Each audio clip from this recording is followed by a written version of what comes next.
A Love Story as Old as the Mountains by Olivia Rainwater. This is a story about camping, mountains, hippie vans, and a love that will last through the test of time.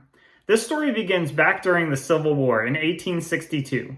In hopes of accelerating the establishment of the West, the United States government put into place the Homestead Act.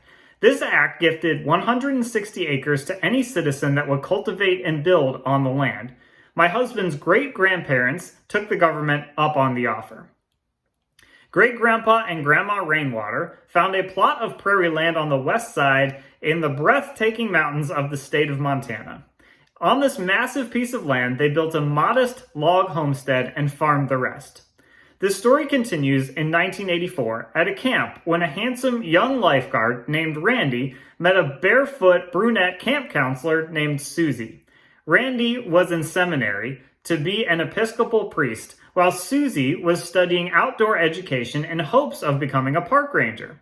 Like the fire they cooked s'mores together on, sparks flew almost immediately. Randy told Susie all about his favorite place in the world, the plot of land in Montana that his grandparents had settled on. After decades and decades, this land had been handed down in the Rainwater family and still remained in their possession. Randy and Susie made a promise that they would raise their children in California and one day they would retire in Montana together. 2 short years later, they were married. Their first adventure together was a month-long honeymoon spent camping. 9 months later, they welcomed their first baby girl into their life.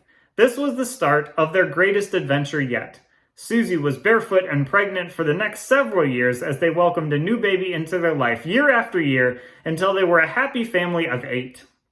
Every summer, they would load up the van and drive from California to Montana to spend a month at the family's homestead, running in the prairie, swimming in the crystal clear water, and enjoying time as a family together.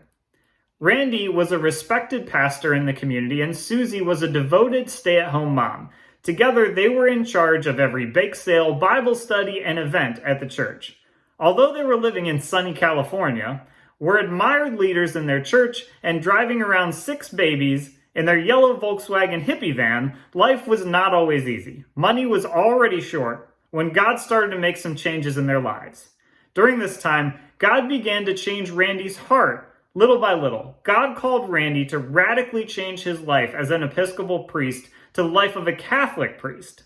His job, their beloved community, and their livelihood was taken away. However, with worry in their eyes, they knew that with God in control, they were in good hands.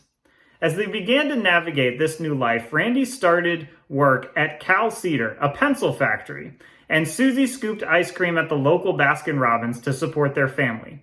Later, Randy started his job as a prison chaplain, and Susie worked for her teaching credential to become a 4th grade teacher.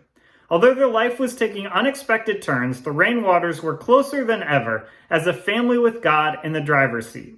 In June 2012, while at her routine dental appointment, the dentist noticed something on Susie's gums. She was sent to the oral surgeon who took a biopsy. The biopsy came back normal, but with no change in the gums after a few weeks, the second biopsy was taken, and this time it came back cancerous. 1 month later, with Randy by her side, she underwent surgery to extract bone, teeth, and lymph nodes. The surgeon took skin and blood vessel from her wrist to reconstruct the side of her mouth that the cancer had inhabited. Radiation followed for the next month. Randy was Susie's biggest supporter and was there throughout the entire process. In November of that same year, with treatments starting to lessen and healing starting to begin for Susie, the Rainwaters world was rocked even more. Susie came home from teaching to find Randy had suffered a heart attack and passed away. This faithful warrior of God was called to go live with God in heaven, leaving his wife and family heartbroken.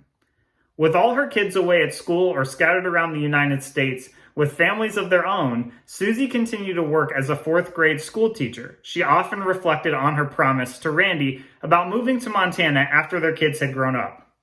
With continuing medical bills to worry about, no community in Montana, and leaving behind her family and friends, she was unsure about such a bold move. However, every day she would glance at job listings near the homestead in Montana. Although Susie was unsure what the future held, God knew the plans he had for her.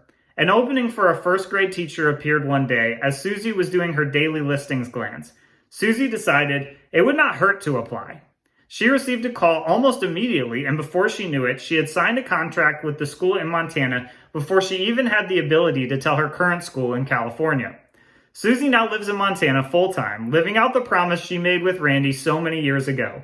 Every year, all 6 kids and their growing families spend the summer together at the very place their great-grandparents built and inhabited. This special piece of land houses several generations of fond memories along with a lifetime of memories to be had. Olivia Rainwater calls the gray skies of Cleveland, Ohio her home. She is blessed to be a wife and a mom with an unhealthy relationship with cheetah print and denim. She had the privilege, her word, of working under myself as they worked at the same company where I mentored her in sales and introduced her to Taco Bell breakfast.